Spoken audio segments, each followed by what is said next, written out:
मीरपुर नाम के शहर में तेजस अपनी पत्नी नीरू के साथ रहता था। पति पत्नी दोनों ही नौकरी करते थे। एक दिन तेजस गांव अपनी माँ के पास फोन करता है। हेलो, प्रणाम माँ। जीते रहो माँ, तुम दादी बनने वाली हो। अरे वाह, ठीक है बेटा, मैं कल ही आती हूँ। जब माँ जी शहर पहुंची तो बेटे बहू ने बहुत अच्छे से स्वागत किया। लीजिए माँ जी, चाय। अरे गर्मा गर्म पकोड़े ले आओ माँ के लिए। नीरू रसोई में गई और 2 मिनट में ही पकोड़े ले आई। जी ये लीजिए। बहू जादू से बनाए हैं क्या? अभी तो रसोई में गई थी। यम्मी। माँ जी, शीला रसोई में पकोड़े तल रही है, मैं बस लेकर आई। हे भगवान, मेरा धर्म भ्रष्ट कर दिया तूने। अब तो गंगा जल से शुद्धिकरण करना होगा। दूसरे दिन, माँ जी मैंने नाश्ता बना दिया है, ऑफिस जा रही हूँ। पर अभी तो घर का सारा काम पड़ा है। शीला आती ही होगी, झाड़ू पोछा बर्तन कपड़े वो सब कर लेगी। हमारे जमाने में घर का सारा काम हम ही करते थे। जी माँ जी, आप बहुत होशियार हैं, मैं घर ऑफिस दोनों नहीं संभाल पाती। तो जरूरत क्या है घर से बाहर जाकर चाकरी करने की? वैसे भी घर का काम खुद करने से घर में बरकत आती है, समझी? पर माँ जी। पर वर कुछ नहीं, इस महीने की पगार मिले फिर ऑफिस बंद। हाँ। रात को नीरू तेजस से कहती है, सुनिए जी, माँ जी बोल रही थी कि मैं नौकरी छोड़ दूं। वैसे ठीक ही तो है, अभी तुम्हें आराम की जरूरत है। फिर भी आराम कहाँ, शीला को छुड़ाने के लिए बोल रही थी। तो अब 24 घंटे में इतना काम तो कर ही सकती हो। पर जॉब पसंद है मुझे, घर पर मन नहीं लगेगा। अगले दिन जब दोनों ऑफिस के लिए निकल रहे थे, मेरी तो कोई कीमत ही नहीं है इस घर में। माँ जी, आजकल महंगाई बहुत है, रहन सहन भी बदल गया है, दोनों नौकरी करते हैं तभी ठीक रहता है। अच्छा, तू कहना क्या चाहती है? मेरा बेटा तुझे बिठा के खिला नहीं सकता? तू ही इस घर का खर्च चला रही है, हैं? नहीं माँ जी, मेरा वो मतलब नहीं था।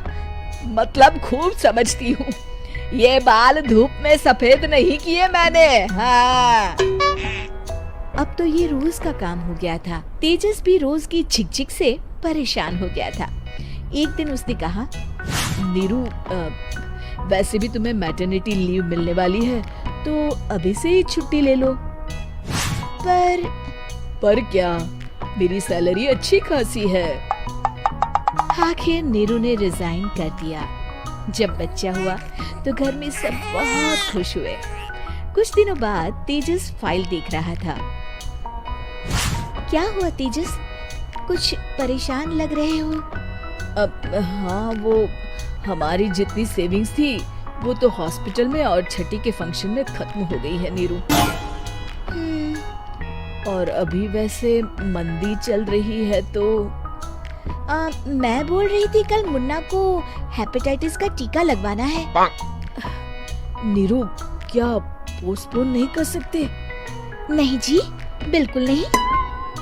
अब तेजस को समझ में आ रहा था कि उससे गलती हुई है।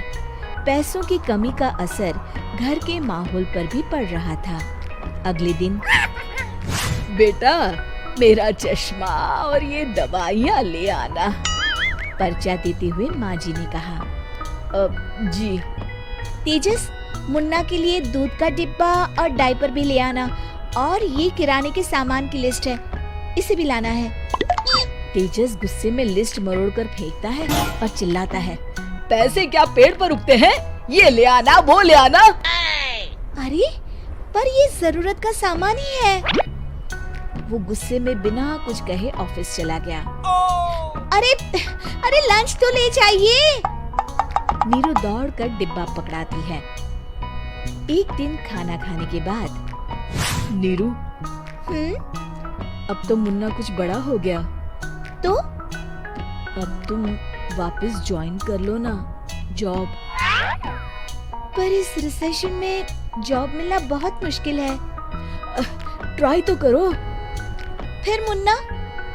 माँ जी है ना, और एक फुल टाइम मेड भी लगा लेंगे।